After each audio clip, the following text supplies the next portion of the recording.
আসসালামু আলাইকুম। আজকে বানিয়ে দেখাচ্ছি বাংলাদেশি রেস্তোরাঁগুলোর মতো করে চাইনিজ প্লেটার। ঘরে থাকা উপকরণ দিয়ে আপনিও চাইলে এরকম একটা প্লেট রেডি করে নিতে পারবেন অনেক সহজেই। তাহলে আর বাইরে গিয়ে চড়া দামে চাইনিজ কিনে খেতে হবে না। আপনি বাসায় এরকম একটা চাইনিজ প্লেট রেডি করতে পারবেন অনেক সহজেই। তাই আশা করছি আজকের রেসিপি সবার ভালো লাগবে। প্রথমে আমরা চিকেন কারিটা রান্না করে নেব। চাইনিজ চিকেন কারি রান্না করার জন্য আমি এখানে 500 গ্রাম চিকেন নিয়েছি। তারপর এখানে হাফ চা চামচ গোলমরিচের গুঁড়া, 1 টেবিল চামচ দিয়ে দিচ্ছি আদা বাটা আর 1 টেবিল চামচ রসুন বাটা, পরিমাণ মতো লবণ আর 1 চা চামচ সয়া সস, একটা ডিম দিয়ে দিচ্ছি আর এখানে 2 টেবিল চামচ দিয়ে দিচ্ছি কর্নফ্লাওয়ার। তারপর এখানে দিয়ে দিচ্ছি হাফ চা চামচ মরিচের গুঁড়া। এখন সব কিছু হাত দিয়ে ভালো করে মিশিয়ে নিচ্ছি। মেশানো হয়ে গেছে আর এটা রেস্টে দিতে হবে না। একটা প্যানে আমি তেল গরম করে নিয়েছি। পর্যাপ্ত পরিমাণের তেলে এগুলো দিয়ে ডুবো তেলে ভাজতে হবে। সবগুলো চিকেনের পিস দিয়ে দিয়েছি। এখন এগুলো 5 থেকে 6 মিনিটের মতো ভেজে নিয়েছি, এর থেকে বেশি ভাজতে হবে না। আর ডুবো তেলে 5 থেকে 6 মিনিট ভেজে নেওয়ার পরেই চিকেনটা ভালো করেই কুক হয়ে যাবে। চিকেনটা ভাজা হয়ে গেছে। তো এখন আমরা চিকেন কারিটা রান্না করার জন্য চুলায় প্যান বসিয়ে 1 টেবিল চামচ দিয়ে নিচ্ছি রান্নার তেল। তারপর হাফ চা চামচ দিয়ে দিচ্ছি আদা কুচি আর হাফ চা চামচ রসুন কুচি। আদা রসুনটা একটু তেলের সাথে ভেজে নেওয়ার পর এখানে দিয়ে দিচ্ছি কিছু পেঁয়াজ পাপড়ি করে নেওয়া আর হচ্ছে টমেটো। এগুলো দিয়ে আরও কিছুক্ষণ ভেজে নেওয়ার পর ভেজে নেওয়া চিকেনটা দিয়ে দিচ্ছি। 1 চা চামচ দিয়ে দিচ্ছি সয়া সস আর 2 টেবিল চামচ টমেটো সস আর 2 টেবিল চামচ দিয়ে দিচ্ছি চিলি সস। এখন সব কিছুকে একসাথে মিশিয়ে নিচ্ছি। মেশানো হয়ে গেলে এখানে 1 টেবিল চামচ দিয়েছি কর্নফ্লাওয়ার। তারপর এখানে 1/4 কাপের মতো পানি দিয়ে এই কর্নফ্লাওয়ারটা গুলিয়ে এই চিকেনের উপরে ঢেলে দিচ্ছি। তারপর এখানে পরিমাণ মতো দিয়ে দিচ্ছি ক্যাপসিকাম আর 1/4 চা চামচ গোলমরিচের গুঁড়া। সব কিছু এখন একসাথে নেড়েচেড়ে মিশিয়ে নিচ্ছি। কেউ যদি চিকেন কারিটা একটু স্পাইসি করতে চান তাহলে এখানে হাফ চা চামচ মরিচের গুঁড়া দিবেন। চাইলে এটা স্কিপও করতে পারেন। যারা জাল কম খেতে পছন্দ করেন তারা চাইলে মরিচের গুঁড়াটা ছাড়াও এই চিকেন কারিটা রান্না করতে পারবেন। তো আমাদের চাইনিজ চিকেন কারি এখন রান্না করা হয়ে গেছে আর এভাবে করে নেড়েচেড়ে 2 থেকে 3 মিনিটের মতো রান্না করে নিলেই চিকেন কারি রেডি। এখন আমরা চাইনিজ ভেজিটেবল রান্না করে নেব। একটা প্যানে 2 কাপের মতো পানি ফুটতে দিয়েছি আর পরিমাণ মতো লবণ দিয়ে দিয়েছি। আর এখানে কিছু পাতলা করে কেটে নেওয়া পেঁপে, ব্রোকলি আর হচ্ছে গাজর দিয়ে আজকে চাইনিজ সবজিটা বানিয়ে নিচ্ছি। এগুলো পরিমাণ মতো নেবেন। আমি সবগুলো হাফ কাপ করে নিয়েছি।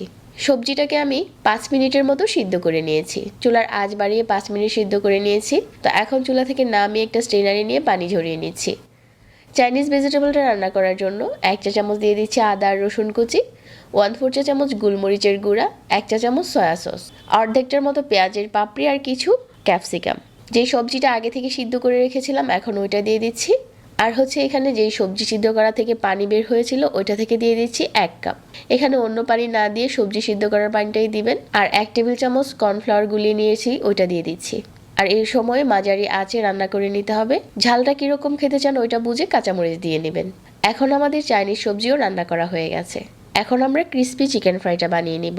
1 চা চামচ দিয়ে দিচ্ছি সয়া সস, 1 চা চামচ দিয়ে দিচ্ছি আদা বাটা আর 1 চা চামচ রসুন বাটা, 1/4 চা চামচ দিয়ে দিচ্ছি সাদা গোলমরিচের গুঁড়া, 1 চা চামচ ওয়েস্টার সস আর হাফ চা চামচ দিয়ে দিচ্ছি লাল মরিচের গুঁড়া, 1 চা চামচ দিয়ে দিচ্ছি গুঁড়ো দুধ আর 1 চা চামচ ভিনেগার। এখন সব কিছু একসাথে নেড়েচেড়ে মিশিয়ে নিচ্ছি। হাতে সময় থাকলে এই চিকেনটা রেস্টে দিতে পারেন 10 মিনিটের জন্য, আবার চাইলে সাথে সাথেও ফ্রাই করে নিতে পারেন। চিকেনটা কোট করার জন্য আমি এখানে 1 কাপ নিয়েছি ময়দা, 1/4 চা চামচ মরিচের গুঁড়া আর 1/4 চা চামচ দিয়ে দিচ্ছি সাদা গোলমরিচের গুঁড়া। পরিমাণ মতো লবণ দিয়ে ময়দার সাথে ভালো করে মিশিয়ে নিয়েছি। এখন চিকেনের পিসগুলো দিয়ে ভালো করে ময়দাতে গড়িয়ে নেব।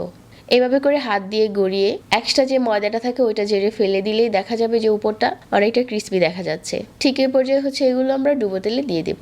এভাবে করে সবগুলো চিকেন কোট করে নিয়েছি। যে তেলে আমি প্রথমে চিকেনটা ফ্রাই করেছিলাম ওই তেলে আমি আজকে এই চিকেন ফ্রাইগুলো ভেজে নিচ্ছি। চিকেনের পিসগুলো দিয়ে মাঝারি আঁচে বেশ কিছুক্ষণ ফ্রাই করে নেওয়ার পর আমাদের চিকেন ফ্রাইও এখন ভাজা হয়ে গেছে। এটা তেল ঝরিয়ে একটা প্লেটে উঠিয়ে একটা সাইডে রেখে দিচ্ছি। ততক্ষণে আমরা ফ্রাইড রাইসটা রান্না করে নেব। চুলায় প্যান বসিয়ে 30 গ্রামের মতো দিয়ে দিচ্ছি বাটার, 1 চা চামচ আদা কুচি আর 1 চা চামচ রসুন কুচি। বাটারের সাথে আদা রসুনটা কিছুক্ষণ ভেজে নিয়েছি। তারপর এখানে আপনার পছন্দ মতো সবজি দিতে পারেন। আমি নিয়েছি বরবটি, নিয়েছি ব্রোকলি আর হচ্ছে গাজর কুচি।